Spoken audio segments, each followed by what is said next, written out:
श्री सच्चिदानंद सद्गुरु साईनाथ महाराज की जय। सद्गुरु श्री साईनाथुनि शरद बाबूजी की जय।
श्री सच्चिदानंद सद्गुरु साईनाथ महाराज की जय। सद्गुरु श्री साईनाथ शरद बाबू जी की जय। శ్రీ సాయినాథాయ నమః. శ్రీ సాయిబాబా సత్య చరిత్ర 29వ అధ్యాయం స్వప్న కథా కథనం. ఈ అధ్యాయంలో కల్పనాతీతమైన శ్రీ సాయిబాబా కుశలతను నేను గడిచిన అధ్యాయంలో చెప్పిన దానికంటే ఎక్కువగా చెప్తాను. కథా సంగతి మునుపటిలాగానే ఉంటుంది. క్రీస్తు శకం 1916 సంవత్సరంలో గతంలో బాబా చేసే గొప్ప లీలలను విని ఒక భజన బృందం షిరిడీకి ఆయన దర్శనం కోసం వచ్చారు. వారు మద్రాసులో బాబా కీర్తిని విన్నారు. వారంతా కాశీ యాత్రకు ప్రయాణిస్తూ షిరిడీలో ఆగారు. సాయిబాబా గొప్ప ఉదారులు, దానకర్ణులు, గొప్ప మహాత్ములు. యాత్రికుల మీద కృపతో వారు అపారంగా డబ్బు పంచేవారు. ఒక కాణి, అణ, బేడ,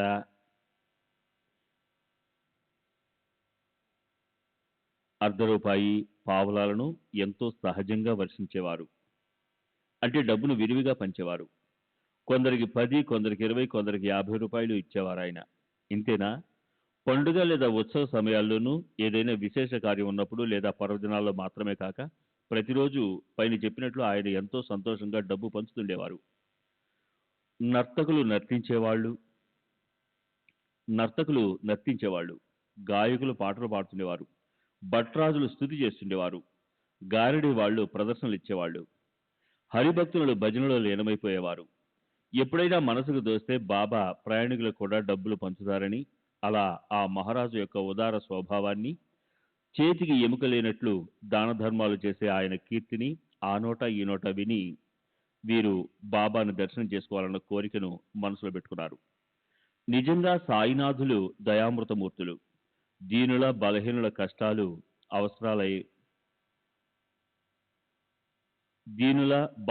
కష్టాలు అవసరాలు ఏవైనప్పటికీ వారిని హృదయపూర్వకంగా విచారించి ఆదుకునేవారు.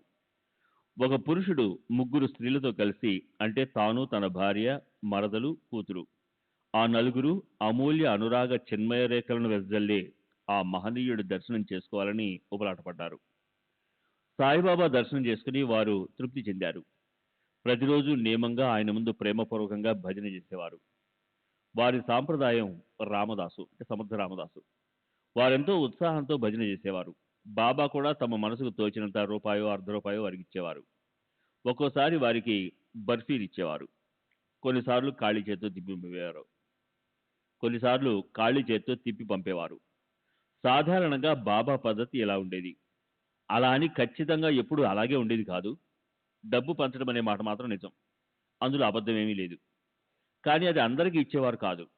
ఆయన మనసులో ఏముందో ఎవరికీ తెలిసేది కాదు. ఫకీర్లు, ఇతరులపై ఆధారపడి జీవించేవారు, భిక్షగాళ్ళు సదా బాబాని అడిగేందుకు వచ్చేవారు. బాబా ఎంత దయామయులైనప్పటికీ ఆయన అందరికీ దాన ధర్మాలు చేసేవారు కాదు. అది ప్రాప్తించే సమయం వచ్చిన వారికే ఆ సత్పురుషుడిచే స్పృశించబడిన అదృష్టమనే సుఖపు డబ్బు నాణేలు లభించేవి. దీనికి సంబంధించిన ఓ సంగతి వింటే శ్రోతలు సంతుష్టులవుతారు. దాన్ని మీ ముందు పెట్టి అప్పుడు ముందుకు నడుద్దాం. ఉదయాన్నే ఉపాహారం తీసుకుని బాబా మసీదులో దుని దగ్గర స్తంభాన్ని అనుకుని కూర్చున్నప్పుడు కొండాజీ అనే పేరు గల బాబా భక్తుడి కూతురు ఆమని అక్కడికి వచ్చేది. 3 ఏళ్ల వయసుతో దిశమొలతో ఉన్న ఆ పిల్ల చేతిలో జింతాన్ ఉన్న, అంటే తాంబూలంలో వేసుకునే లేదా అలాగే నోట్లో వేసుకునే పొగాకు రంగులో ఉండే చిన్న ఉండలు, జింతాన్ ఉన్న మూత తెరిచిన రేకు డబ్బాని చేత్తో పట్టుకుని తల్లి జమిలితో కలిసి సరిగ్గా సమయానికి హడావిడిగా వచ్చేది. ఆమెని ఎంచక్కా బాబా ఒళ్ళో కూర్చునేది. ఆ డబ్బా బాబా చేతికిచ్చి బాబా చేపట్టుకుని బాబా రూపాయి రూపాయి అంటుండేది. బాబాకి పిల్లలంటే మహాపిచ్చి. ఆ పిల్ల కూడా బొద్దుగా ముద్దుగా అందంగా ఉండేది. బాబా ఆమెను ముద్దు పెట్టుకుని చేత్తో ఆ పాపని మృదువుగా నిమురుతూ ఆమెను తమ పొట్ట మీద కూర్చోబెట్టుకునేవారు. బాబా ఆ పిల్లని పొట్ట మీద కూర్చోబెట్టుకున్నా ఆమెని మనసు మాత్రం రూపాయి మీదే ఉండేది. జేబు వైపు చూస్తూ బాబా ఇవ్వవా, నాకు ఇవ్వవా అంటుండేది. ఆమెనిదైతే పసి స్వభావం. కానీ పెద్దవాళ్ళకు కూడా డబ్బు మీద అదే లోభం ఉంటుంది. వారు తమ స్వార్థం నెరవేర్చుకోవడానికి మహా అల్లాడిపోతారు. పరమార్థం కోసం మాత్రం పరితపిస్తూ ఎక్కడో ఒక్కరే అరుదుగా ప్రయత్నిస్తారు. పిల్ల బాబా ఒడిలో కూర్చునేది. ఆమె తల్లి కటకటాలకు బయట దూరంగా నిలబడి రూపాయి ఇచ్చే వరకు అక్కడి నుంచి కదలొద్దు అని ఆ పాపకు సైగలు చేస్తుండేది. అప్పుడు బాబా కోపంతో ఇలా అనేవారు, ఊరికూరికే నా వెంట పడతావు, నీ బాబుకేమైనా నేను బాకీ ఉన్నానా? అప్పనంగా తిని చావు, పనికి మాలిందానా. కానీ ఆ కోపం బయటికి చూపడానికి మాత్రమే. లోపల హృదయంలో ఆప్యాయత ప్రసూన పరిమళాలతో ప్రేమ తరంగాలు ఎగసిపడుతుండేవి. బాబా తమ జేబులో చేయి పెట్టి రూపాయిని బయటికి తీసి ఆ డబ్బాలో వేసి దాన్ని గట్టిగా మూసినప్పుడు అది టక్కుమని పెద్ద శబ్దం చేసేది. డబ్బా చేతిలో పడగానే ఆ పిల్ల చెంగున గెంతుతూ వెంటనే ఇంటి దారి పట్టేది. పొద్దున పూట ఉపాహార సమయంలో ఇలా ప్రతిరోజు జరుగుతుండేది. అలాగే బాబా లెండికి వెళ్ళడానికి బయలుదేరినప్పుడు కూడా ఆమెనికి ₹1 ఇచ్చేవారు. కోపాన్ని కూడా అలాగే ప్రదర్శించేవారు.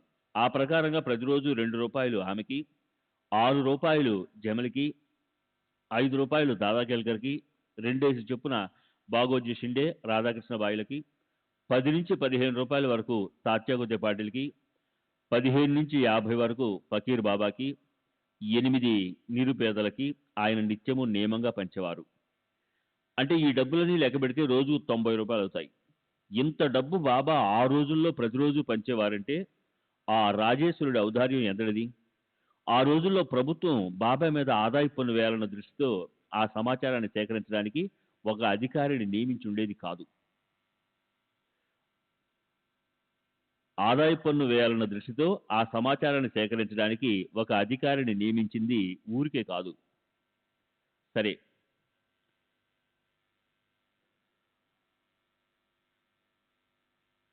అలా ఉదారంగా ఉండే ఆ దాన స్వభావాన్ని గురించిన కీర్తిని మద్రాసు బృందం విని సహజంగానే డబ్బు సంపాదించాలన్న కోరిక కలిగి బాబా ఎదుట భజన చేయడం మొదలుపెట్టారు. బయటికి వారి భజన భావభక్తితో ఉన్నట్లు అనిపించేది. లోపల వారికి డబ్బు మీద ఎంతో కోరిక ఉండేది. బాబా డబ్బిస్తారన్న ఆశతో వారందరూ షిర్డీలో ఉండిపోయారు. అందులో 3కి బాబా తమకు ఎక్కువ డబ్బిస్తే బాగుండునని ఎంతో కోరిక ఉండేది. కానీ అందులో మద్రాసు వ్యక్తి భార్యకి మాత్రం సాయి చరణాల్లో భజన చేయాలనే పరిశుద్ధమైన భావం ఉండేది. వర్షం కురిసే ముందు వినీలాకాశంలో ముగిసిన దూది పింజల్లాంటి మబ్బులను చూసి ఆనందంతో నర్తించే నెమలిలా, లేదా చల్లని వెండి వెన్నెలను వెదజల్లే చంద్రుని చూసి ఆనందించే చెకోరంలా బాబాను చూస్తే ఆమెకు ఎంతో ప్రేమ కలిగేది. ఒకసారి మధ్యాహ్నారం జరిగేటప్పుడు కృపామూర్తి సాయి ఆమె శుద్ధ భావావస్థలను చూసి ఆమెకు ప్రభు రామచంద్రుడి రూపంలో దర్శనమిచ్చారు. ఇతరులకు మాత్రం ఎప్పటి సాయినాథుడు, కానీ ఆ స్త్రీ దృష్టికి సీతాపతి శ్రీరాములు కనిపించారు. ఆమె కనురెప్పలను మూసుకుని అశ్రువులు జలజల చెక్కెళ్లపై రాలాయి. ఆమె 2 చేతులతో చప్పట్లు చరుస్తుంటే దాంతోపాటు కళ్ళ నుంచి అశ్రు జలధారలు జలపాతంలా దూకాయి. ఈ దృశ్యం చూసి అందరూ ఆశ్చర్యపోయారు. వారందరి మనసుల్లో జిజ్ఞాస ఉత్పన్నమైంది. ఆమెకు ప్రేమ వరదలు ఎందుకు వచ్చాయి? ఆమె ఒక్కదానికే అంతటి ఆనందం ఎందుకు కలగాలి? తరువాత 3వ ప్రహారం అంటే సాయంత్రం 4-4:30 గంటలకి ఆమె తన భర్తకు ఎంతో ఆనందంతో ఈ రామదర్శన విశేషాన్ని సాయిబాబా అద్భుత కరుణని చెప్పడం మొదలుపెట్టింది. నీలిరంగు కమలాల్లా చామన ఛాయ వర్ణంలో ఉండేవాడు, భక్తుల కోర్కెలను నెరవేర్చే కల్పవృక్షము, భరతుడి సోదరుడు, సీతకు ఆనందాన్ని ఇచ్చేవాడు, దశరథుని పుత్రుడు అయిన శ్రీరాముడు నాకు కనిపించాడు. తలపై కిరీటం, చెవులకు కుండలాలు పెట్టుకుని వనసుమాల మాలతో శోభించేవాడు, పచ్చ పీతాంబరాన్ని ధరించేవాడు, 4 చేతులున్నవాడు, జనకరాజు పుత్రిక భర్త నాకు కనిపించాడు. శంఖ చక్ర గదలను ధరించి ఛాతీ మీద శ్రీవత్స చిహ్నం, అంటే శ్రీ విష్ణు ఛాతీ మీద కేశాల చుట్టూ ఉండే స్థానాన్నే భృగు మహర్షి కాలితో తన్నిన చిహ్నం అంటారు. ఉన్న కౌస్తుభమణిని సముద్ర మదనం నుంచి వచ్చిన 14 రత్నాల్లో ఒకటి.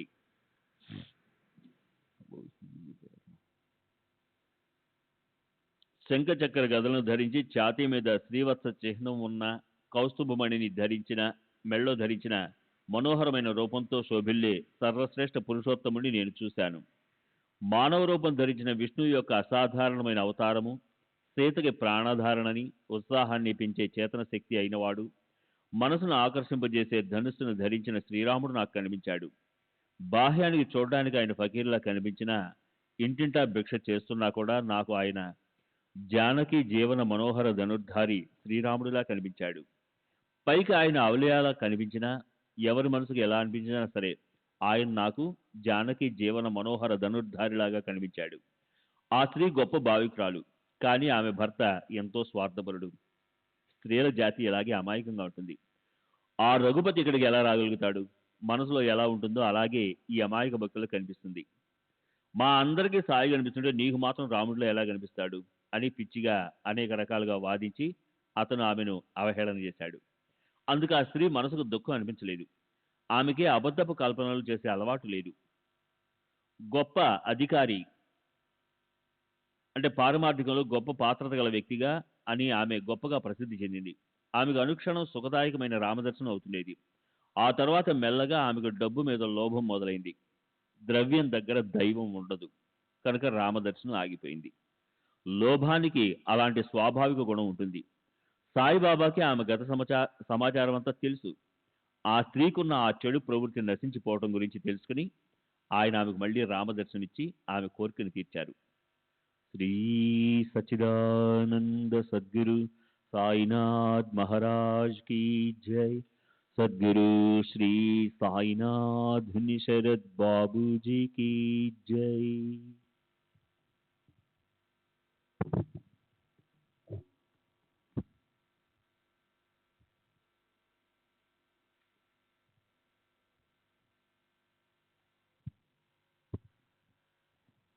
సరే, తరువాత అదే రాత్రి ఎంతటి అద్భుత సంఘటన జరిగిందో చూడండి. నిద్రలో ఆమె భర్తకి భయంకరమైన స్వప్నం వచ్చింది. అతను ఓ పట్టణంలో ఉన్నాడు. అక్కడి పోలీసులు అతన్ని పట్టుకొని పెడరెక్కలు విరిచి కట్టి ఆ త్రాడుని గట్టిగా పట్టుకొని అతని వెనుక నిలబడి ఉన్నారు. అక్కడే ఒక కటకటాల గది ఉంది. దానికి బయట ఆ దగ్గరలో సాయిబాబా గప్చిప్పుగా దాన్నంతా చూస్తూ నిలబడి ఉన్నారు. అలా సాయి మహారాజుని సమీపంలో చూసి ఆ వ్యక్తి 2 చేతులు జోడించి ముఖం దీనంగా పెట్టి ఇలా అన్నాడు: బాబా, మీ కీర్తిని విని నేను మీ చరణాల వద్దకు వస్తే మీ ఎదుటనే మాకు ఇలాంటి సందర్భం ఎలా వచ్చింది? మహారాజీలా సమాధానమిచ్చారు. చేసిన కర్మను అనుభవించి తీరాలి. దానికి ఆ వ్యక్తి ఎంతో వినయంగా ఇలా అన్నాడు: నేను అలాంటి కర్మలు ఏమీ చేయలేదు. ఖచ్చితంగా ఈ జన్మలో అయితే మాత్రం ఏమీ చేయలేదు. దేనివల్ల నాకు ఈ సంఘటన వచ్చి పడింది? అప్పుడు మహారాజులా అన్నారు: పూర్వజన్మలో చేసి ఉంటావు. అప్పుడు అతను ఇలా అన్నాడు: గత జన్మ గురించి నాకేం తెలుసు? అప్పుడు నేను ఒకవేళ అలా చేసినా మీ దర్శనంతో అది భస్మం అయిపోవాలి కదా. నాకు మీ దర్శనం అయినా అగ్నిలో పడి సమూలంగా దగ్ధమయ్యే ఎండుగడ్డిలానే చేసిన ఆ కర్మల నుంచి నేను ముక్తుణ్ణి ఎందుకు కావటం లేదు? అప్పుడు మహారాజు ఇలా అడిగారు: అలాంటి విశ్వాసం నీకుందా? ఆ వ్యక్తి ఆ ఉంది అనగానే బాబా అతన్ని కళ్ళు మూసుకోమన్నారు. ఆజ్ఞ ప్రకారం అతను కళ్ళు మూసుకొని నిలబడి ఉన్నప్పుడు ధన్మని ఎవరో పడిన శబ్దాన్ని అతను విన్నాడు. ఆ శబ్దం చెవుల్లో పడగానే అతను ఉలిక్కి పడ్డాడు. కళ్ళు తెరిచి చూడసాగాడు. అప్పుడు తాను స్వయంగా బంధాల నుంచి పూర్తిగా ముక్తుడై ఉన్నట్లు కనిపించింది. పోలీసు రక్తంతో తడిసి కనిపించాడు. దానికి ఆ వ్యక్తి ఎంతో భయపడి మహారాజు వైపు చూడసాగాడు. మహారాజు మందహాసంతో అతనితో ఇలా అన్నారు: నువ్వు ఇప్పుడు బాగా దొరికావు.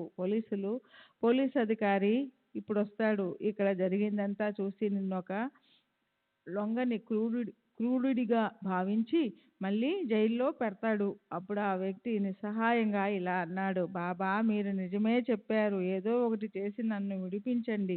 మీరు తప్ప నన్ను రక్షించేవారెవరూ నాకు కనిపించటం లేదు. అది విని సాయి మహారాజు ఇలా అన్నారు: మళ్ళీ కళ్ళు మూసుకో. ఆ రకంగానే చేసి ఆ వ్యక్తి కళ్ళు తెరిచాడు. అప్పుడు ఇంకా ఆశ్చర్యకరమైన సంగతి జరిగింది. స్వయంగా అతను కటకటాలకు బయట ఉన్నట్లు, సాయి మహారాజు తనకు దగ్గరలో నిల్చొని ఉన్నట్లు కనిపించింది. వెంటనే ఆయనకి సాష్టాంగ నమస్కారం చేశాడు. దానికి బాబా అతన్నిలా అడిగారు: ఇప్పుడు నువ్వు చేసే నమస్కారానికి ఇంతకుముందు నువ్వు ఎప్పుడూ పెట్టే నమస్కారానికి ఏదైనా తేడా ఉందా? నాకు విచారపూర్వకంగా చెప్పు. అందుకు ఆ వ్యక్తి ఇలా అన్నాడు: భూమికి ఆకాశానికి ఉన్నంత తేడా ఉంది. ఇదివరకటి నమస్కారం కేవలం డబ్బు కోసమే. ఇప్పుడు మీరు పరమేశ్వరుడన్న భావంతో చేశాను. పూర్వం మీ పట్ల అసలు ప్రేమ, భక్తి అనేవి ఉండేవి కావు. ఇంతేకాదు, ముస్లిం అయి ఉండి మా హిందువులను మార్పిడి చేస్తున్నారని లేదా శాస్త్ర విరుద్ధంగా ఆచరింప చేస్తున్నారని నా మనసులో కోపం ఉండేది. దానికి బాబా ఇలా అడిగారు: నీ మనసులో ముస్లిం దేవతలపై భక్తి లేదా?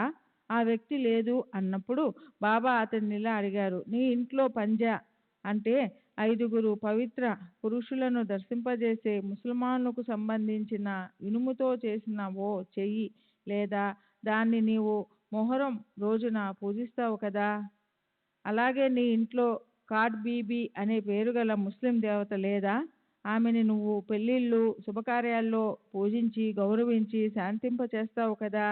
నిజమే అని ఆ వ్యక్తి తల ఊపగానే మహారాజు అతన్ని ఇంకా ఏదైనా కోరిక ఉందా అడిగినప్పుడు తన గురువు సమర్థ రామదాస స్వామి దర్శనం మీద కోరిక కలిగింది అతనికి. అప్పుడు మహారాజు అతన్ని వెనక్కి తిరిగి చూడు అన్నారు. అతను వెనక్కి తిరిగి చూడగానే సమర్థ రామదాస స్వామి సశరీరులుగా ఎదుట నిలిచి ఉన్నట్లు కనిపించారు. ఆ వ్యక్తి ఆయనకి నమస్కరించగానే ఆయన అదృశ్యులైనారు. అప్పుడు ఆ వ్యక్తి జిజ్ఞాసపూర్వకంగా మహారాజుని ఇలా అడగసాగాడు, బాబా, మీకు వయసైపోయింది, మీరు ఈ శరీరం వృద్ధుడిలా కనిపిస్తుంది, మీకు మీ ఆయుష్ పరిమితి అంటే మీరెంతకాలం జీవించి ఉంటారో తెలుసా? ఏమంటున్నావు, నేను ముసలివాణ్ణా, నాతో కలిసి పరిగెత్తి చూద్దాం అని సాయి మహారాజు పరిగెత్తసాగారు. అతను ఆయన వెనుక పరిగెత్తాడు. మహారాజు గొప్ప వేగంతో పరిగెత్తుతూ ఉంటే గాలిలో దుమ్ము చెలరేగింది. ఆ సమయాన్ని సరిగ్గా అవకాశంగా తీసుకొని ఆయన అదృశ్యులైనారు.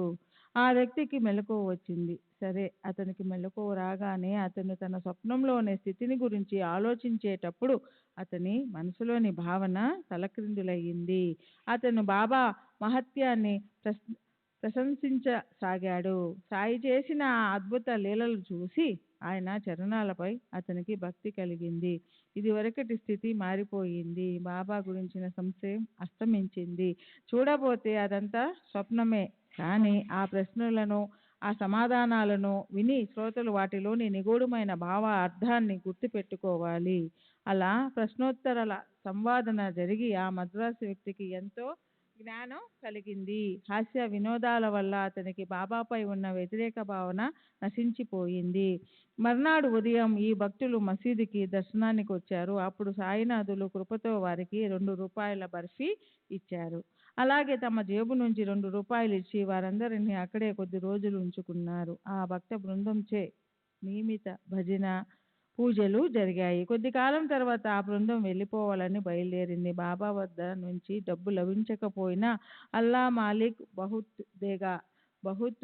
దేగా, అల్లా తుమ్హారా అచ్చా కరేగా అనే ఆశీస్సులు బాగా లభించాయి. తర్వాత ఇవే వారికి ఉపయోగపడ్డాయి.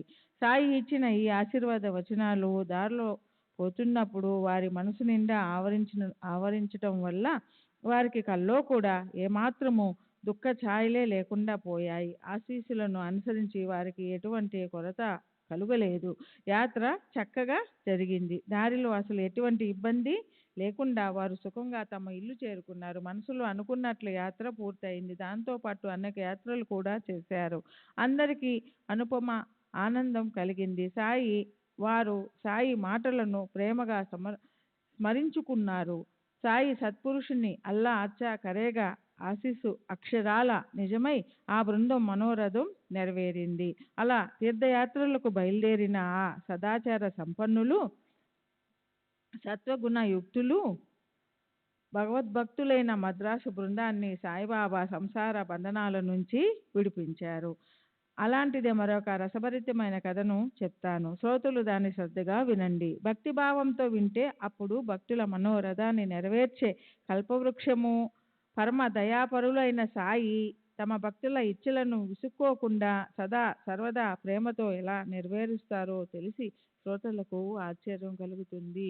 అది ఠానే జిల్లాలో బాంద్రా తాలూకా పట్టణం. అక్కడ రఘునాథరావు టెండూల్కర్ అనే పేరుగల వ్యక్తి ఉండేవాడు. అతను తీవ్ర బుద్ధి, గంభీర స్వభావంతో ఉన్న బహుశ్రుతుడు. అంటే ఎన్నో గోష్ఠులను విన్న, ఎన్నో విషయాల గురించి తెలిసిన గొప్ప భక్తుడతను. అతను ఎప్పుడూ ఎంతో ఆనందంగా ఉంటూ సాయి పద కమలాలలోని ఉపదేశమనే మధువుపై ఆశతో సాయి నామాన్ని అఖండంగా జపిస్తూ ఆ భక్తిలో లీనమై ఉండేవాడు. స్వయంగా రచించిన అభంగాల సంగ్రహానికి పుస్తక రూపాన్నిచ్చి అందులో అతను సాయిబాబా లీలలను వర్ణించాడు. దాన్ని చదువుతూ ఉంటే నిజంగా అందులో అడుగడుగున అనురాగ చిన్మయ చైతన్య ధారలు ఒలికించే సాయియే కనిపిస్తారు.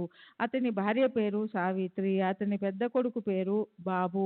వారిద్దరి విచిత్ర అనుభవాన్ని చూడండి. సాయి చరిత్రలోని విశేషాన్ని వినండి. ఓసారి వైద్య కళాశాలలో ఇంగ్లీషు విద్యలో శిక్షణ పొందుతున్న బాబు మనసుకి తాను పరీక్ష పాసయ్యే విషయంలో సంశయం రావడం వల్ల పరీక్షకు వెళ్ళకూడదనుకున్నాడు. అతను రాత్రినే పగలుగా చేసి ఎంతో శ్రమించి చదివాడు. ఒకసారి సహజంగా ఒక జ్యోతిష్యుణ్ణి, నేను పరీక్ష పాసవుతానా అని అడిగాడు. అప్పుడు ఆ జ్యోతిష్కుడు పంచాంగం పుటలు తిరిగేసి గ్రహస్థానాలు చూసి వేలతో రాశులు నక్షత్రాలను లెక్కబెట్టి మొహాన్ని విచారంగా పెట్టి బాబు వైపు చూసి ఇలా అన్నాడు, నీవెంతో శ్రమపడ్డావు, కానీ ఈ సంవత్సరం నీ గ్రహస్థితి బాగలేదు. వచ్చే సంవత్సరం చాలా బాగుంది. వచ్చే సంవత్సరం పరీక్ష నిస్సంశయంగా పాస్ అవుతావు అన్నాడు. ఇది విని విద్యార్థి మనసులో దిగ్భ్రాంతి చెందాడు. అతనికి భయమేసింది. ఒకవేళ తను పడ్డ శ్రమ వృధా అయితే ఇక పరీక్షకు కూర్చోవడం వల్ల మాత్రం ప్రయోజనం ఏముంటుంది అనిపించింది. కొన్ని రోజులకి ఆ విద్యార్థి తల్లి షిరిడీ వెళ్ళింది. సాయిబాబా చరణాలపై శిరస్సు పెట్టి నమస్కరించినప్పుడు బాబా ఆమెను కుశల ప్రశ్నలు వేశారు. పిల్లవాడి పరీక్ష సమాచారం బయటపడింది. ఆ తల్లి దీనంగా బాబాతో ఇలా అంది, గ్రహాలు అనుకూలంగా ఉంటేనే పిల్లవాడు పరీక్ష రాస్తాడు. జ్యోతిష్కులు జాతకం చూసి ఈ సంవత్సరం బాగలేదన్నారు కనుక పిల్లవాడు పరీక్షకు చదువుకొని కూడా వ్రాయటం లేదు. బాబా, ఈ గ్రహాలు ఇలా ఎందుకు వక్రించాయి? ఈ సంవత్సరం మాకిలా నిరాశ ఎందుకు కలిగింది?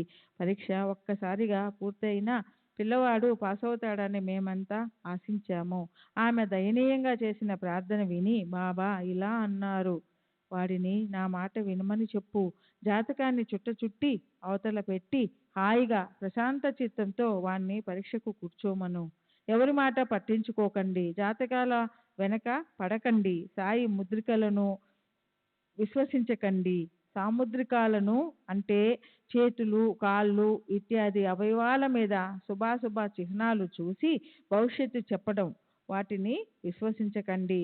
బాగా చదువుకోమని పిల్లవాడితో చెప్పండి. అతని శ్రమ ఫలిస్తుంది. ప్రశాంత చిత్తంతో పరీక్షకు కూర్చోమనండి. నిరాశ చెందవద్దనండి.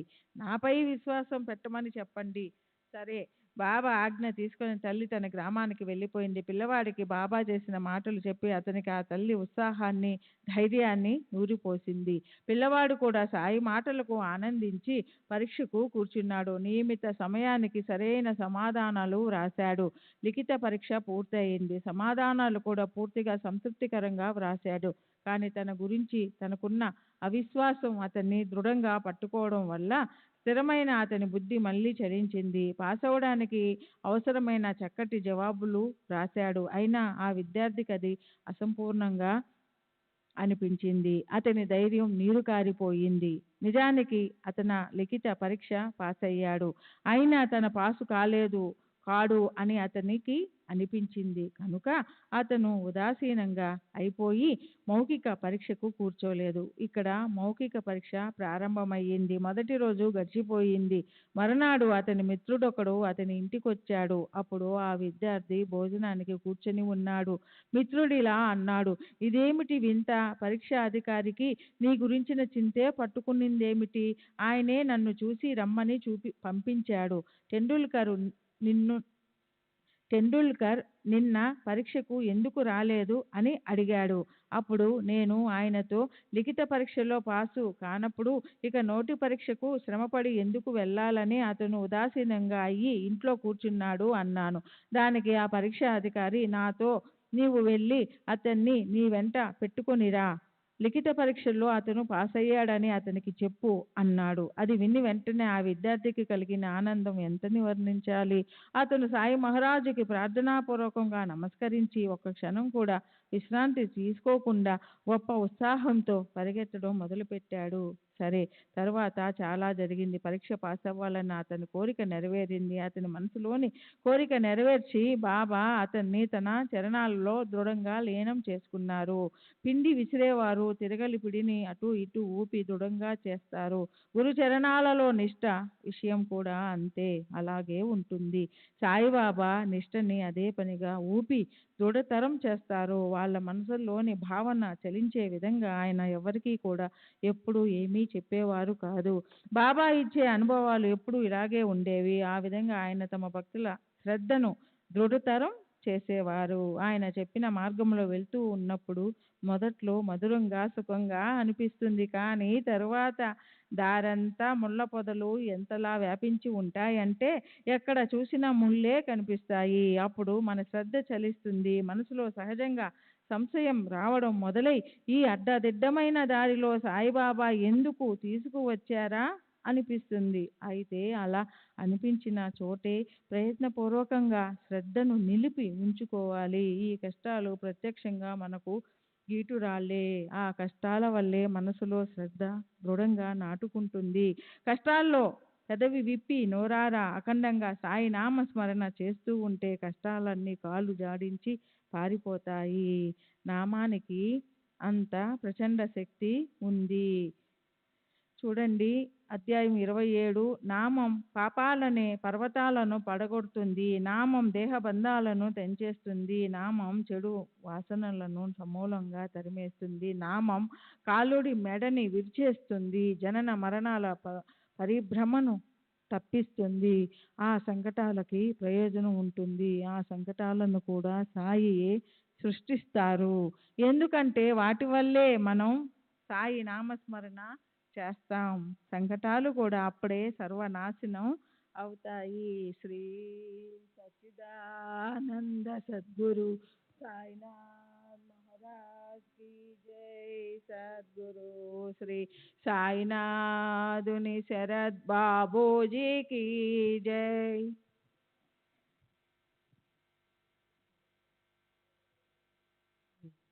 ఆ పిల్లవాడు తండ్రి బాబాకి ఎంతో ప్రేమిక భక్తుడు.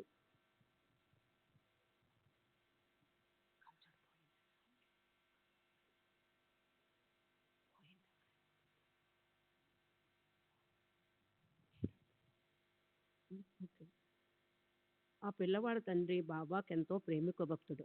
అతను భావుకుడు, ఎంతో గంభీరుకుడు, ఉదారుడు, నీతి నియమాలతో వ్యవహరించేవాడు. ముంబై పట్టణంలో ఉండే గ్రహం అనే పేరు గల ప్రసిద్ధి చెందిన విదేశీ వ్యాపారి సంస్థలో అతను నిష్ఠతో నిజాయితీగా ఉద్యోగం చేసేవారు. ఉద్యాపంలో వచ్చి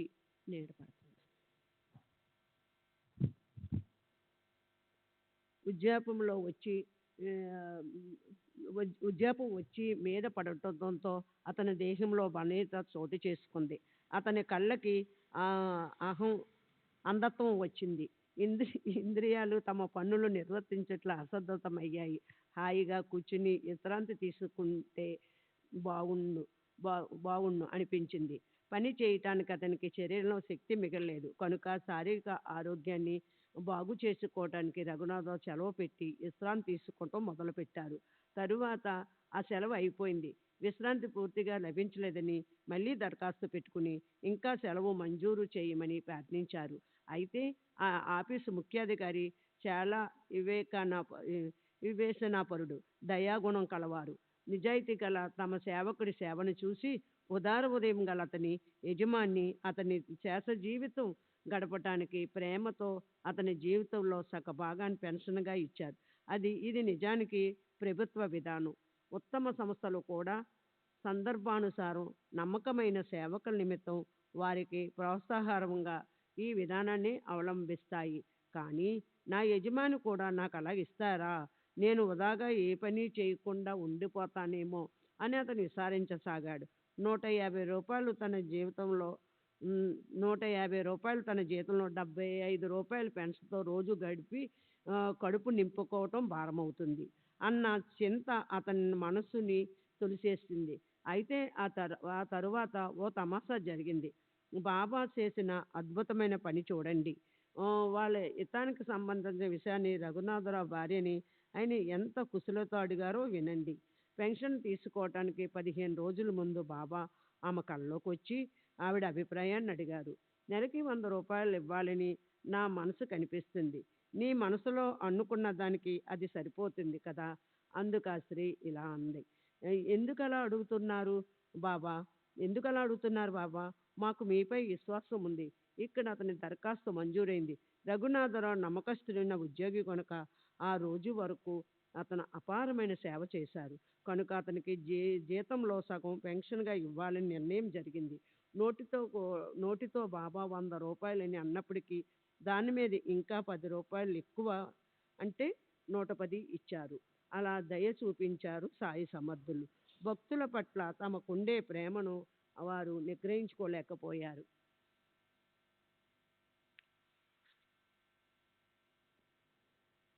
నిగ్రహించుకెళ్ళిపోయారు. ఇప్పుడు మరొక అందమైన మనోరంజకమైన భక్తుల ప్రేమను పెంచే శ్రోతల ఆనంద డోలుకులో ఊపే కథను వినండి. కెప్టెన్ అటాని పేరు గలవ డాక్టరు బాబా పట్ల గొప్ప శ్రద్ధాభక్తులు ఉన్నవారు. బాబా అతనికి ఓ తెల్లారుజామున స్వప్నదర్శనం ఇచ్చారు. అదో అందాలులకే అపురూపమైన కథ. అటే గాలియర్లో ఉండేవారు. అక్కడ అతను స్వప్నంలో బాబాను చూశారు. ప్రశ్నించే విషయంలో బాబాకున్న కుశలతను, అటే దానికిచ్చిన సమాధానం వినండి. బాబా ఇలా అన్నారు, నన్ను మర్చిపోయావా? అటే వెంటనే ఆయన వారి కాళ్ళు పట్టుకుని ఇలా సమాధానం ఇచ్చారు. పిల్లవాడు ఒకవేళ తల్లిని మర్చిపోతే ఆమె కాక అతనికి జీవించడానికి మరో సాధనం ఉంటుందా అని లేచి అటే హడావుడిగా తోటలోకి వెళ్ళి నవనవలాడే తాజా చిక్కుడుగాయలు కోసి స్వయం పాకానికి కావలసిన సామగ్రి, స్వయం పాకం అంటే భోజనానికి కావలసిన బియ్యం, పప్పు, పిండి, నెయ్యి మొదలైన సామాన్లు అని అర్థం, దక్షిణతో సహా ఓ ప్రత్యేకమైన పద్ధతిలో భక్తిపూర్వకంగా తయారు చేశారు. అలా అన్నీ సిద్ధం చేసుకుని ఆ చేటను బాబాకు అర్పించుకోబోతున్నప్పుడు అంతలోనే హఠాత్తుగా అతనికి కళ్ళు తెరుచుకున్నాయి. తన కల వచ్చిందని అతనికి తెలిసింది. అటే మనసుకి ఆ పదార్థాలన్నీ కలిపి షిరిడీకి వెళ్ళి బాబాకు ప్రత్యేకంగా అర్పించాలనిపించింది. అయితే అప్పుడు అతను గ్వాలియర్లో ఉన్నారు కనుక ముంబైకి లేఖ రాసి ఈ విషయమంతా వివరంగా మిత్రుడికి, అంటే కాకాసాహెబ్ దీక్షిత్కు తెలియజేశారు. షిరిడీ వెళ్ళమని అతనికి విన్నపం చేశారు. అతనికి ఇంకా ఇలా తెలియజేశారు, పోస్ట్లో డబ్బు వస్తుంది.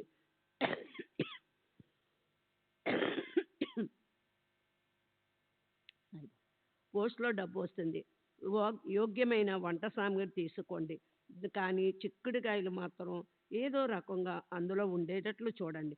మిగిలిన డబ్బు మీతో తీసుకెళ్ళి వంటకంతో పాటు బాబాకి ఇవ్వాలి. అప్పుడు బాబా పాదాలకు నమస్కరించి ప్రసాదం తిరిగి నాకు అది పంపించారు. డబ్బు రాగానే ఆ మిత్రుడు, అంటే ఆ మిత్రుడు ఎవరండి? కాకా బయలుదేరి షిరిడీ వెళ్ళి సామాను తీసుకొచ్చారు. కానీ చిక్కుడుకాయలు మాత్రం దొరకలేదు. సరిగ్గా అదే సమయానికి ఓ స్త్రీ తల మీద తట్ట పెట్టుకుని వచ్చింది. ఆమెని పిలిచి చూసినప్పుడు అందులో చిక్కుడుకాయలు కనిపించాయి. అది అందరికీ ఆశ్చర్యం కలిగించింది. అప్పుడు అతను సామాను అంతా మసీదుకు తీసుకెళ్ళి సాయి మహారాజుగా అర్పించారు. ఆయన బాబా దాన్ని నానాసాహెబ్ నిమోన్కర్కి ఇవ్వగా నిమోన్కర్ మన్నాడు దాన్ని వండి బాబాకి నైవేద్యం పెట్టడానికి తెచ్చారు. తరువాత బాబా భోజనానికి కూర్చున్నప్పుడు అన్నము, పప్పు మొదలైన వాటిపై చెయ్యన్న పెట్టకుండా చిక్కుడుకాయ కూరను తీసుకోవటం చూసి అందరికీ ఆశ్చర్యం వేసింది. చిక్కుడుకాయ కూరని కొంత తీసుకుని బాబా నోట్లో వేసుకున్నారు. ఈ విషయం అటేకి తెలిసినప్పుడు అతనిలోని మనసుని ఆహ్లాదకరంలోకి విడిసే అంతులేని ఆనంద దీపాలు వెలిగాయి. ఇప్పుడు రాబోయే కథలోని చమత్కారం వినండి. సాయికి భక్తులను ముద్దు చేయటం అంటే ఎంతో ఇష్టం. ఒక్కసారి అటే మనసులో సాయి హస్తస్పర్శతో పావనమైన ₹1 ఇంట్లో ఉంచుకోవాలని కోరిక కలిగింది. అతను ఆ కోరికను సాయి నెరవేర్చారు కూడా. మనసులో కోరికలు కోట్లాదిగా ఉంటాయి. అందులోని చెడు కోరికలను చేరవేసి మంచి కోరికలనే పెట్టుకోవాలి. చెడు కోరికలను చెరిపేసి మంచి కోరికలనే పెట్టుకోవాలి. సాయి కుశలత ఎలా ఉంటుందో చూడండి. వారు మన వెనకనే నిలబడి ఉంటారు కనుక ఆ రకమైన మంచి కోరిక ఉత్పన్నమైతే అది సఫలం అవటానికి క్షణకాలం కూడా ఆలస్యం కాదు. అటే మిత్రుడు ఒకడు సాయిబాబాను దర్శనం చేసుకోవాలని ఉత్సవంతో షిరిడీకి బయలుదేరారు. కోరిక మాత్రం మంచిదై ఉండాలి. సాయి ఆ కోరికను ప్రేమతో నెరవేరుస్తారు. సద్వర్తన ఇష్టం ఉండేవారి ముద్దు ముచ్చటను తీర్చవలసిన బాధ్యత సాయి మీదే ఉంది. ఆ మిత్రుడికి అటే ఎంతో ప్రేమతో ₹1 ఇచ్చి ఇలా అన్నారు, మర్చిపోవద్దు, దీన్ని బాబాకి చేతికివ్వు. మిత్రుడు షిరిడీ వెళ్ళగానే అతను వెంటనే బాబా దర్శనం చేసుకున్నారు. ఆయన శరణాలపై మస్తకం పెట్టి నమస్కరించి ఆయన ఎదురుగా కూర్చున్నారు. దక్షిణ కోసం బాబా తమ చేతిని ముందుకు చాపగానే అతను మొదట తన దక్షిణ ఇచ్చారు. బాబా వెంటనే దాన్ని తమ జేబులో వేసుకున్నారు. తరువాతను అటే ఇచ్చిన రూపాయి తీసి దాన్ని కూడా నమస్కరించి బాబా అరచేతుల్లో పెట్టి ఇలా అన్నారు, ఈ దక్షిణ అటే నాతో పంపారు.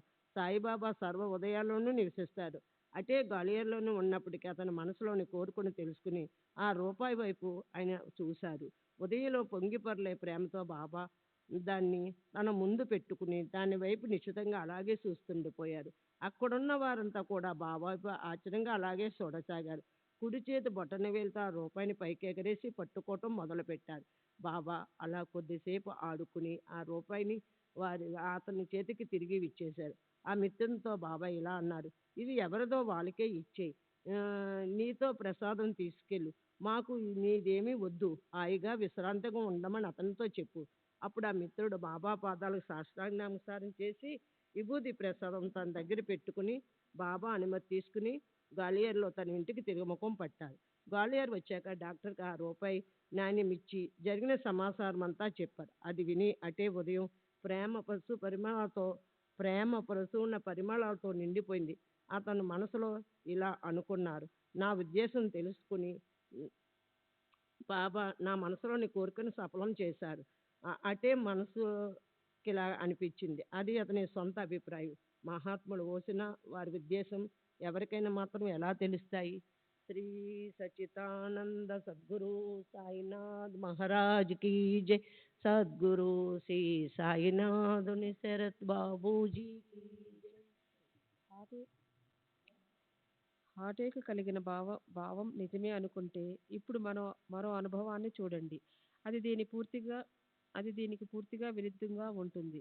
మహాత్ముల మనసుల్లో ఏముంటుందో అది వారికే తెలుస్తుంది. సత్పురుషుల మనసులోది సత్పురుషులకే తెలుస్తుంది. కొందరి రూపాయలు తిరిగి ఇచ్చేస్తారు. మరికొందరివి జేబులో వేసుకుంటారు. దానికి కారణం ఏమై ఉంటుందో, బాబా మనసులో ఏముందో ఎవరు చెప్పగలరు? దానికి కారణం ఆయనకే తెలియాలి. మనం కేవలం ఆ చమత్కారం చూడాలంతే. అలాంటి సందర్భాన్ని పోనీకుండా విశేషమైన ఆ కథను వినండి.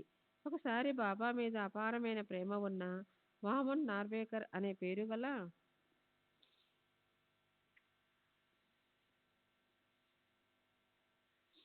భక్తుడు ఒక అందమైన రూపాయిని భక్తిపూర్వకంగా బాబాకు సమర్పించటానికి వచ్చాడు. దానికి ఒకవైపు సీతారామ లక్ష్మణుల బొమ్మలున్నాయి. మరోవైపు చేతులు జోడించిన మారుతి అందమైన బొమ్మ ఉంది. దాన్ని బాబాకు అర్పించటంలో అతని మనసులోని కోరిక ఏమిటంటే, దాన్ని బాబా చేతి స్పర్శ అవగానే విభూది ప్రసాదంతో కలిపి దాన్ని తిరిగి ఇంటికి తీసుకెళ్ళాలి. కనుక అతను దాన్ని బాబా చేతిలో పెట్టాడు. అందరి మనోగతాలు బాబాకు తెలుసు. అయినా ఆ రూపాయి చేతిలో పడగానే బాబా దాన్ని వెంటనే తమ జేబులో వేసుకున్నారు. మాధవరావు వామనరావు మనసులోని కోరికను బాబాకు చెప్పాడు. ఆ రూపాయిని తిరిగి ఇవ్వమని బాబాని ఎంతగానో బతిమాలాడు. కానీ బాబా వామనరావు ఎదుటి మాధవరావుతో ఇలా అన్నారు, అతనికి ఎందుకు ఇవ్వాలి? దీన్ని మనమే ఉంచుకోవాలి. బాబా ఇంకా ఇలా అన్నారు, ఒకవేళ అతను దీనికి ధరగా ₹25 చెల్లిస్తే అతనికి దీన్ని తిరిగిస్తాను. అప్పుడు వామనరావు ఆ ₹1 కోసం హడావిడిగా అందర్నీ అడిగి ₹25 పోగు చేసి బాబాకిచ్చాడు. కానీ బాబా వాటిని కూడా జేబులో వేసుకుని ఇలా అన్నారు, రూపాయలు రాసిపోసి ఇచ్చినప్పటికీ అది ఈ రూపాయితో సమానం కాదు. దాని ముందు ఇది తక్కువే. శ్యామా, దీన్ని నువ్వు తీసుకో, నీ దగ్గర ఉంచుకో, పూజా గదిలో పెట్టి పూజించు. అప్పుడు అలా ఎందుకు చేశారు అని బాబాని అడిగే ధైర్యం ఎవరికి ఉంటుంది? సాయిబాబాకి యోగ్యయోగ్యాలు ఏమిటో తెలుసు. ఇచ్చినా తీసుకున్నా అన్నిటికీ ఆయనే సమర్థులు. సరే, ఇప్పుడు ఈ కథ ముగించి శ్రోతల మనసులకు విశ్రాంతినిద్దాం. దానివల్ల ఇప్పుడు విన్న ఈ కథ మనన నిధి ధ్యాసలు జరుగుతాయి. ఏదైనా చేసినా లేదా విన్నా దాన్ని బాగా ఆలోచించకపోతే అది మనసులో ఇంకదు. దాన్ని మళ్ళీ మళ్ళీ లోతుగా ఆలోచించక పోతే ఆ శ్రవణం వ్యర్థమవుతుంది. హేమత్ పంత్ సాయిని శరణన్నాడు. సకల సాధనలకు మానవ జీవితంలో ప్రాప్తింప చేసుకోగల అన్ని విషయాలకు సాధన కారణాభూతమైన అంగం అయిన బాబా చరణాలను తలపై ధరిస్తున్నాడు. ఇప్పుడు తరువాతి నిరూపణ వస్తుంది. సర్వులకు శుభమస్తు. ఈ ప్రకారంగా సత్పురుషులు సజ్జనులు ప్రేరణ కలిగించిన భక్త హేమత్ పంతు రచించిన శ్రీ సాయి సమర్థుల సత్యచరిత్రలోని స్వప్న కథా కథనం అనే పేరు గల 29వ అధ్యాయం ముగిసింది. శ్రీ సద్గురు సాయినాథార్పణమస్తు. శుభం భవతు.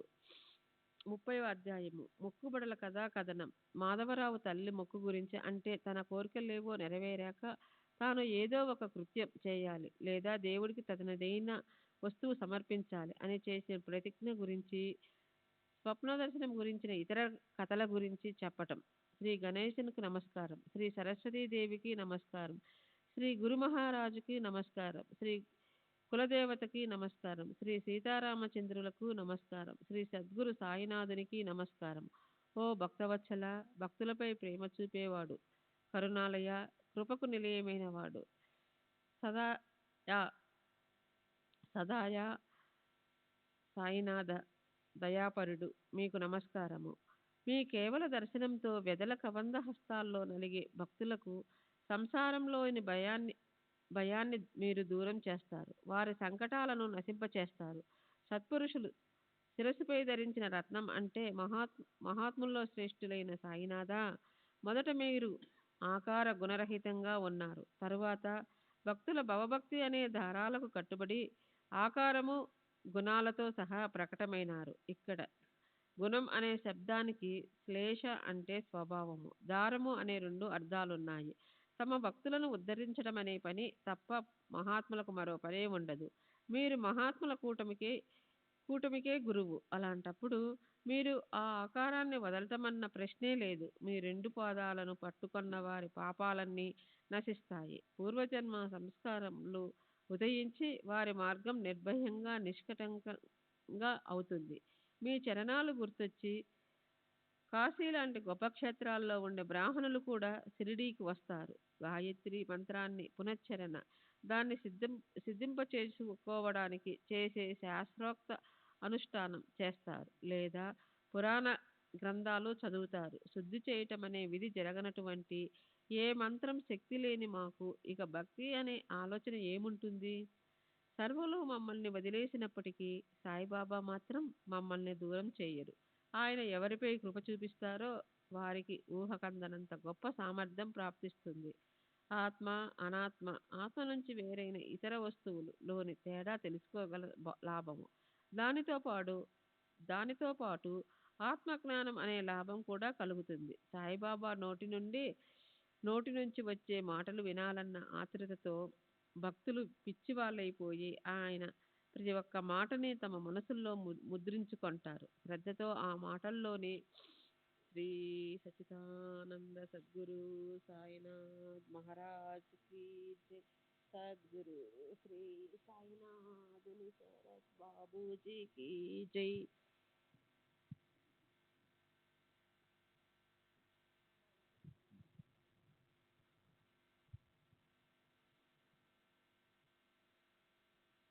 తమ భక్తుల మనస్సుల్లోని ఇచ్చ సాయిబాబాకి పూర్తిగా తెలుసు.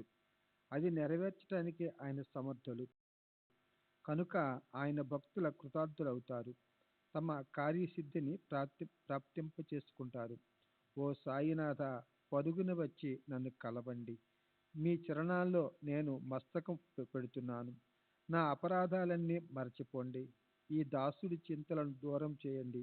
ఈ ప్రకారంగా సంకటాలతో పీడించబడే భక్తులు సాయినాథుని స్మరణ చేసినప్పుడు వారి భయగ్రస్త చిత్తాలకు శాంతినిచ్చే వారు ఆయన ఒక్కరే.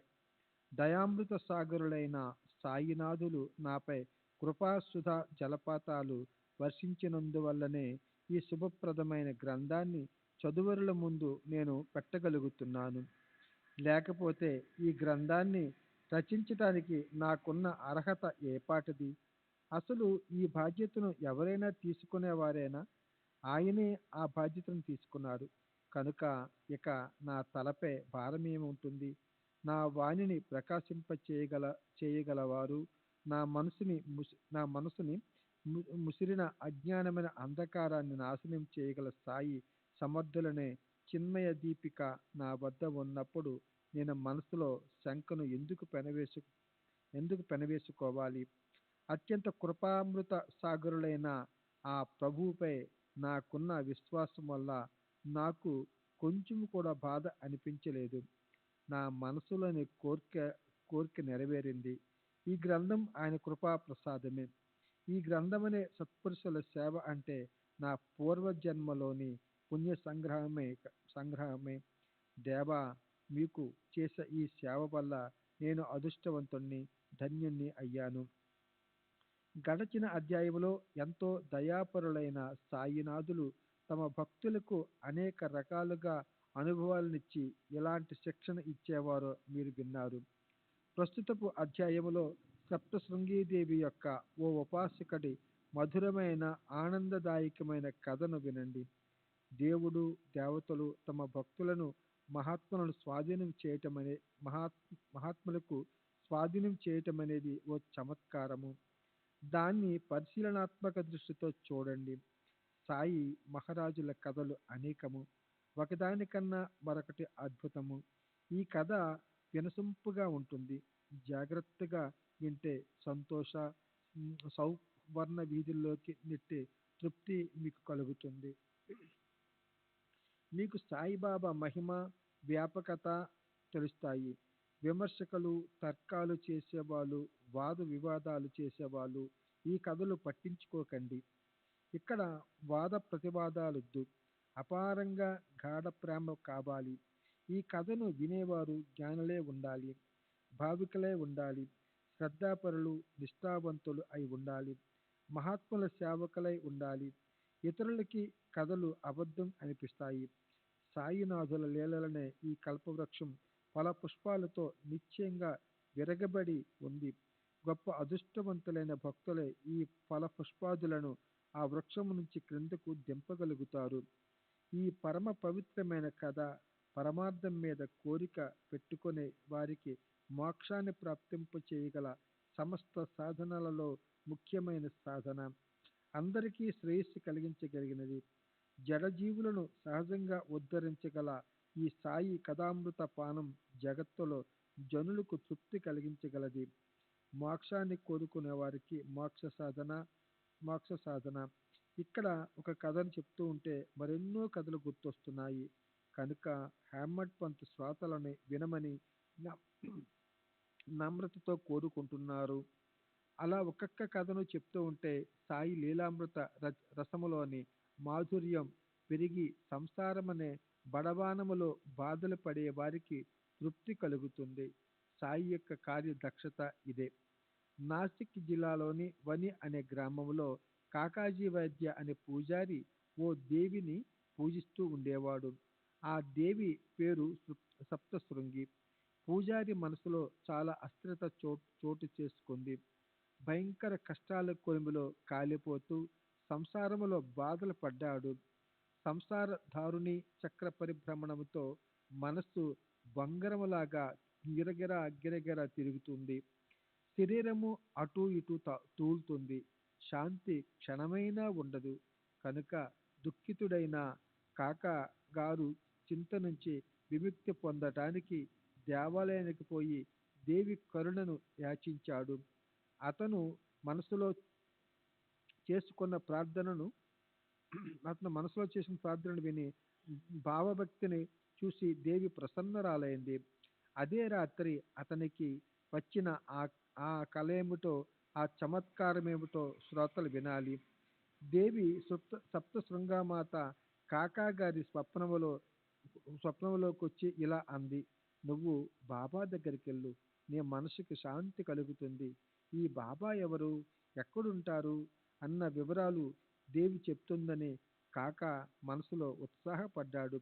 కానీ అప్పుడే అతని కళ్ళు తెరుచుకున్నాయి. కల కూడా వెంటనే ముగిసింది. అతని జిజ్ఞాస మాత్రం అలాగే ఉండిపోయింది.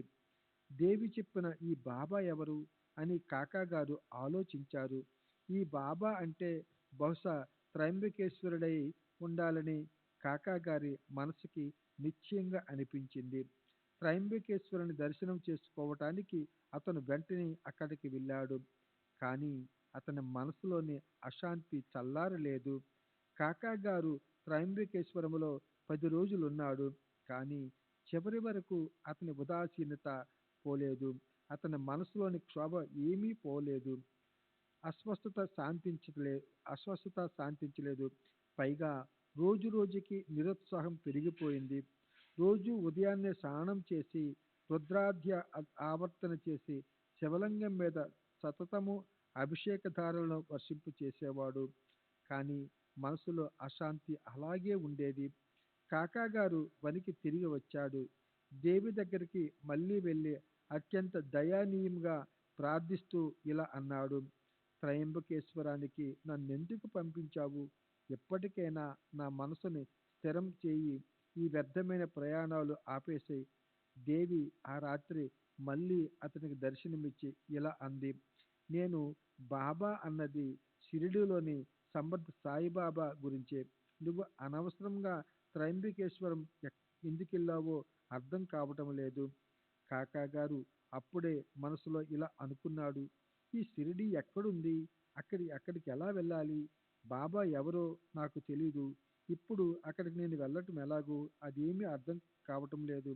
కానీ సత్పురుషులు మహాత్ముల చరణాల్లోని ఆసక్తిని, వారి దర్శనం చేసుకోవాలనే మనసులో కోరికను పెట్టుకుంటే వాళ్ళ ఉత్తమ ఇచ్ఛను సత్పురుషులే కాదు ఈశ్వరుడు కూడా నెరవేరుస్తాడు.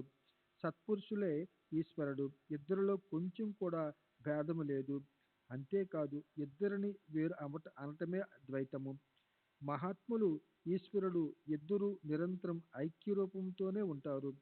నేను నా స్వంత ఇచ్ఛతో మహాత్ముల దర్శనానికి వెళ్తాను, నా మనసులోని కోరికలు నెరవేర్చుకుంటాను అని అనటం కేవలం అహంకారము, గొప్పలు చెప్పుకోవటం అవుతుంది. సత్పురుషులు చేతలు అత్కార్యము. సత్పురుషుల మనసుకి అనిపించకపోతే అసలు వాళ్ళు దర్శనానికి ఎవరైనా పోగలరా? ఆశ్చర్యం ఏమిటంటే వాళ్ళు సత్తా లేకపోతే చెట్టు ఆకైనా కదలదు. దర్శనం చేసుకోవాలనే ఉత్కంఠ, తీవ్ర భావన, మనసు నిండా నిష్ఠ పెట్టుకున్న ఆ భక్త శ్రేష్ఠులకి స్వానంద గంగాజురి తరంగాలలో తేలియాడి అనుభవం అపరిమితంగా లభిస్తుంది. సాయిబాబా దర్శనానికి ఎలా పోవాలి అన్న చింత కాకాగారి మనసుని పట్టి పీడించింది. అయితే ఇక్కడికి అతని చిరునామాని వెతుకుతూ షిరిడీ నుండి ఒక అతిథి వచ్చాడు. ఆ అతిథి మాత్రం సామాన్యుడా? అందరికంటే అతను బాబాకి ఎంతో ప్రేమాస్పదుడు. అతని పేరు మాధవరావు. అతనికి వంశపారంపర్యంగా వచ్చిన పేరు దేశ్పాండే. అతను తప్ప ఇతరులెవరూ బాబా వద్ద అంత చనువుగా ఉండేవారు కాదు. అతను ఎప్పుడూ బాబాతో ప్రేమగా చిలిపిగా కలహిస్తూ ఉండేవాడు. ఆయన అరే ఒరే అనేవాడు. కడుపున పుట్టిన బిడ్డల అతనికి విలక్షణమైన ప్రేమ ఉండేది. అలాంటి అతిథి ఆ క్షణములో వనికి వచ్చాడు. మాధవరావుకి చిన్నతనములో జబ్బు చేసినప్పుడు అతని తల్లి సప్తశృంగీదేవికి మొరపెట్టుకుందంట: వీణ్ణి నీ ఒడిలో పెట్టాను, వీణ్ణి బ్రతికించడము చంపటము నీ చేతిలోనే ఉంది. నా బిడ్డ బాగైతే నిశ్చయంగా నీ పాదాల్లో పెడతాను అని దేవికి మొక్కుకున్నప్పుడు పిల్లవాడికి నయమైంది. వైద్యుడేమిటి దేవుడేమిటి అని అయిపోయాక వాళ్ళని మర్చిపోతాము. మొక్కు అనేది కష్టాలు ఉన్నంత వరకే గుర్తుంటుంది. అది ఒకవేళ తీర్చకపోతే భీతికి కారణమవుతుంది. సరే, ఎన్నో రోజులు, నెలలు, సంవత్సరాలు గడిచిపోయాయి. మాధవరావు తల్లి మొక్కుని మర్చిపోయింది. చివరికి తన మరణ సమయంలో ఆమె మాధవరావుకి ఇలా చెప్పింది: ఆ మొక్కి ఎన్నో సంవత్సరాలైంది. తీర్చాలనుకుంటూనే నాకు ఈ రోజు వచ్చేసింది. ఇంకా ఆలస్యం చేయవద్దు. దేవి దర్శనానికి వెంటనే వెళ్ళు. అలాగే ఓసారి ఆ తల్లి 2 స్తనాలకి చర్మవ్యాధి వచ్చింది. భరించరానంత బాధ కలగటం వల్ల ఆమె దేవికి మరో మొక్కుకుంది. నేను నేను సాష్టాంగం చేస్తున్నాను. ఈ యాతన నుంచి నీవు నన్ను తప్పిస్తే 2 వెండి స్తనాలను నీకు సమర్పిస్తాను. తీర్చుకుందామనుకుంటూనే ఆ మొక్కు కూడా అలాగే ఉండిపోయింది. అది కూడా ఆ తల్లికి మరణ సమయములను గుర్తొచ్చింది. దీన్ని గురించే బై బాబ్యాకి అంటే మాధవరావుని అతని తల్లి బాబ్య అనేది గుర్తు చేసి మొక్కు తీరుస్తున్న మాట తీసుకొని వాసనారహితులైన మరణించి హరిచరణాలు లీనమైనది. శ్రీ సచ్చిదానంద సద్గురు సాయినాథ్ మహారాజ్ की जय. सद्गुरु श्री बाबू की जय.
श्री सच्चिदानंद सद्गुरु साईनाथ महाराज की जय. सद्गुरु श्री साईनाथ शरद बाबू जी की जय. साई रहम नजर करना, बच्चों का पालन करना. साई रहम नजर करना, बच्चों का पालन करना. जाना तुमने जगत पसार, सब ही झूठ जमाना. जाना तुमने जगत पसार, सब ही झूठ जमाना. साई रहम नजर करना, बच्चों का पालन करना. साई रहम नजर करना, बच्चों का पालन करना. मैं अंधा हूँ बंदा पुकार, मुझसे पढ़ दिखलाना. मैं अंधा हूँ बंदा पुकार, मुझसे पढ़ दिखलाना. साई रहम नजर करना, बच्चों का पालन करना. साई रहम नजर करना, बच्चों का पालन करना. दासगणों कहे अब क्या बोलूं, थक गई मेरी रसना. दासगणों कहे अब क्या बोलूं, थक गई मेरी रसना. साई रहम नजर करना, बच्चों का पालन करना, साई रहम नजर करना, बच्चों का पालन करना, रहमो नजर करो अब मोरे साई, तुम बिना नहीं मुझे माँ बाप भाई, रहमो नजर करो मैं अंधा हूँ बंदा तुम्हारा, मैं अंधा हूँ बंदा तुम्हारा, मैं ना जानू मैं ना जानू मैं ना जानू अल्लाह इलाही, नजर करो रहमो नजर करो अब मोरे साई, तुम बिना नहीं मुझे माँ बाप भाई, रहमो नजर करो काली जमाना मैंने गमाया, काली जमाना मैंने गमाया, साथी आखिर का साथी आखिर का साथी आखिर का, तुम बिना कोई, रहमो नजर करो रहमो नजर करो अब मोरे साई, तुम बिना नहीं मुझे माँ बाप भाई, रहमो नजर करो अपने मस्जिद का झाड़ू गणो है, अपने मस्जिद का झाड़ू गणो है, मालिक हमारे मालिक हमारे मालिक हमारे, तुम बाबा साई, रहमो नजर करो रहमो नजर करो अब मोरे साई, तुम बिना नहीं मुझे माँ बाप भाई, रहमो नजर करो। श्री सच्चिदानंद सद्गुरु साईनाथ महाराज की जय। सद्गुरु श्री साईनाथ निशरद बाबू जी की जय।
श्री सच्चिदानंद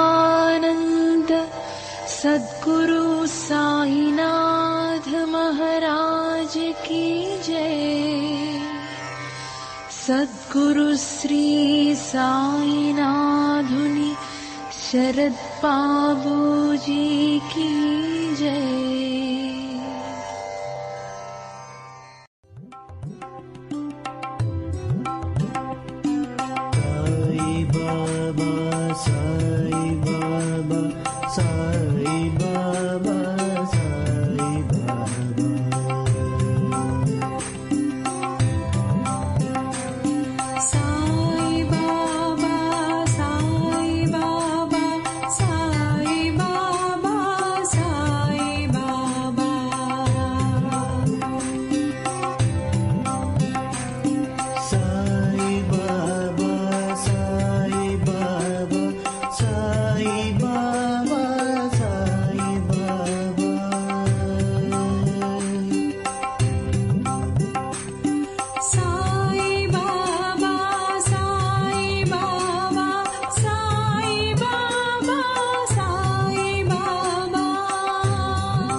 Sai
Baba,